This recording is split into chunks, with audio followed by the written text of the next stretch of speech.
Hi there, Will Travers from the Born Free Foundation here, and I'm introducing a short video, about 10 minutes long, that I made when I was in Kenya recently, and I was with Katito from the Amboseli Trust for Elephants in Amboseli National Park under the foothills of Mount Kilimanjaro. We'd actually gone to see if we could find Emily, Kate and the EB family, but I was told that they had gone way out of the park to another area. But I was hugely fortunate because I actually got into the Land Rover with Katito from the Trust, and we drove off down the road, and then we drove off into the elephants and sat quietly, and I interviewed her.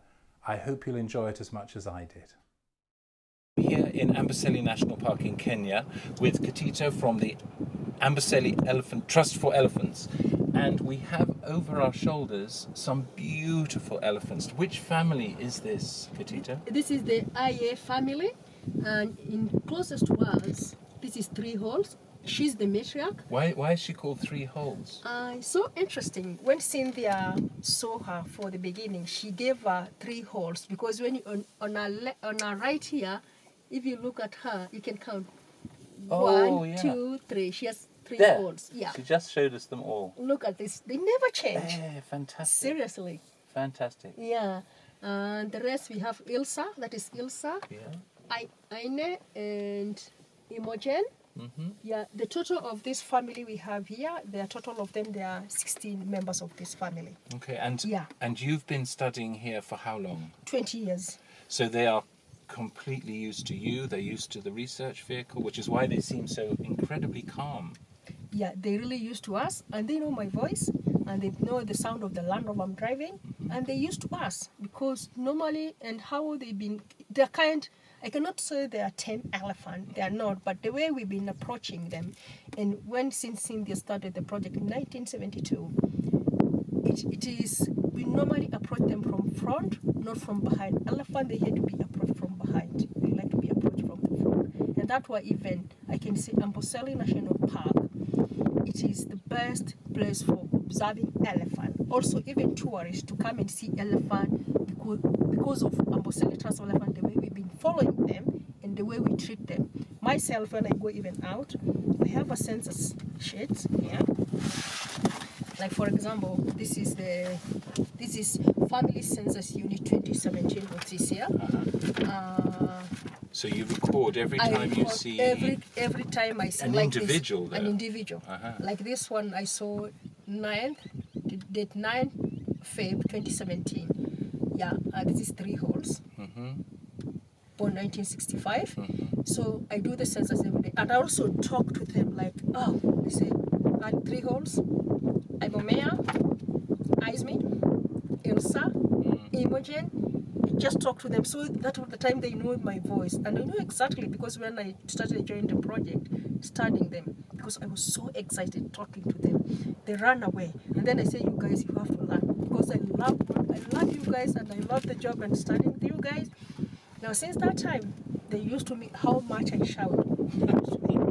How many elephants are there in the park overall, or in the? It's probably not just the park; it's probably the ecosystem. The ecosystem we have, I can say now we have about 1,700 elephants. And you know the population. Them all through your census sheets? Through okay, I know all of them because you see, when an elephant born with smooth ears, but they have different pattern of the veins, like the way we have our pattern of the different pattern of the veins. But the more they grow up, starting past rough bushes, they get marks of the ears, notches. Like you see now, 3 holes. She didn't have those holes, but she has a different pattern of the veins. So they keep on changing.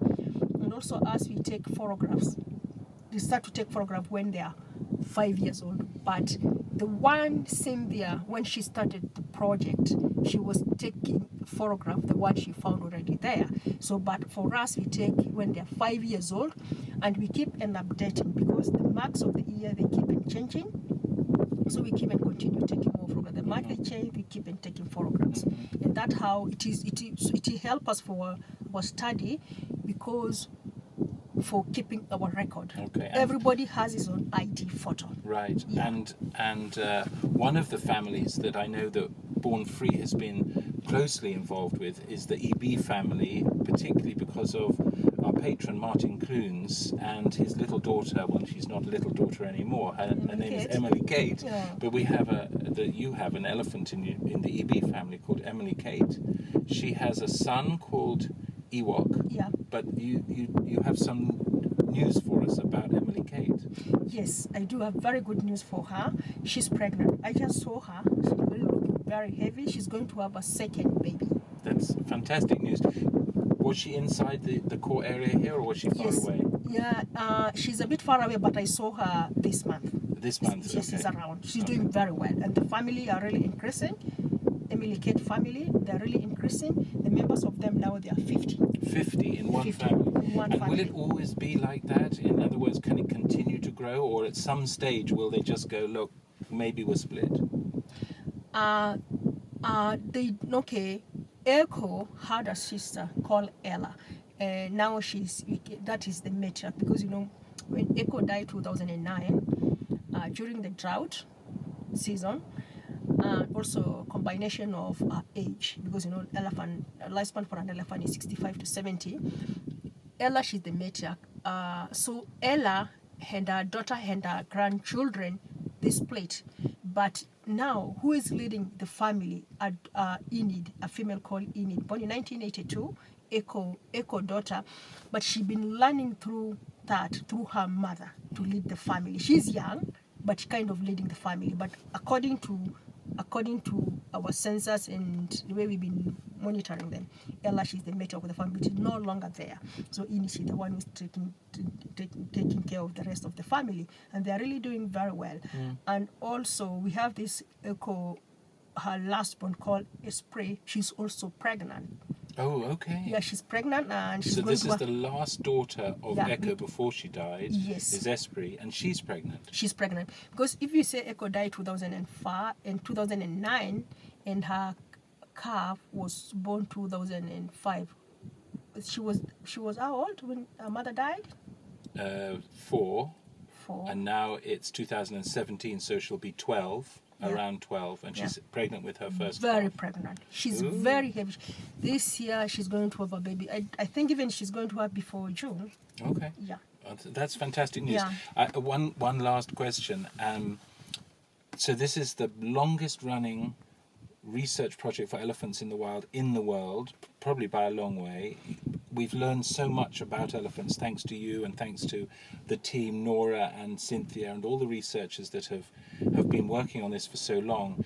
Do you think that the world is starting to properly understand elephants? We've had some encouraging news, for example, from China, saying they're going to close their domestic ivory markets. So do you think the world is starting to fall in love with elephants? And probably because of the work you guys have been doing. Yeah, you're very right saying this is the longest study and known all over the planet in the world. Yeah, because also we are trying to educate even local people, and also nowadays even NTV, local television, they're showing the spirit and love for the elephant. They come here, we take them out and show, and also we're spreading our knowledge with the community, going to school and show the kids in school videos of the elephant, how important of elephants, and it is people are really getting. And also we have a lady, I can't remember her name very well. She came here from I can't remember, from Asia, not from, you can still repeat that one, not from Asia, Chinese lady. From China? From China. I took her for 1 week, telling her about elephant. So she was recording everything. So we used to communicate with her in Asia, telling people an importance of elephant. She came here, she really cried and saying, my people, they've been doing poaching and pike ivory. So she But maybe they didn't understand, you see. I don't blame them. You with her for a week must have been completely She'd been crying, changing her seeing this. whole approach. Yeah. She did. And then she went back to Asia, she went back to China, told them what is happening. And also people from Asia, they came, I gave them a talk, there's somebody was doing the translation, telling them. And that's why they stopped buying ivory. It's really, really Yeah, incredibly it really helped. important It really news. impact a lot. Yeah, It did. and you can't get that information, you know, just by studying something for a year or two. The fact that you and the team have been studying for more than 40 years, 44 just years. 44 years, 44 years. so is a profound kind of And understanding. stable. I just project. want to congratulate you and of course all the rest of the team. I know that Born Free and our small team in the UK and all our supporters are really proud to support you in whatever way we can, and I want it to continue forever. Thank you so much. And as we promise you, we do this. Myself, I've been here for 20 years and I have to retire if I cannot drive the car, I cannot see, just walking like this. That's the time I can drive, but I volunteer myself to do this and being here all the time. And it is the job I love so much. And thanks, Bonfrey, for supporting Amboseli Trust.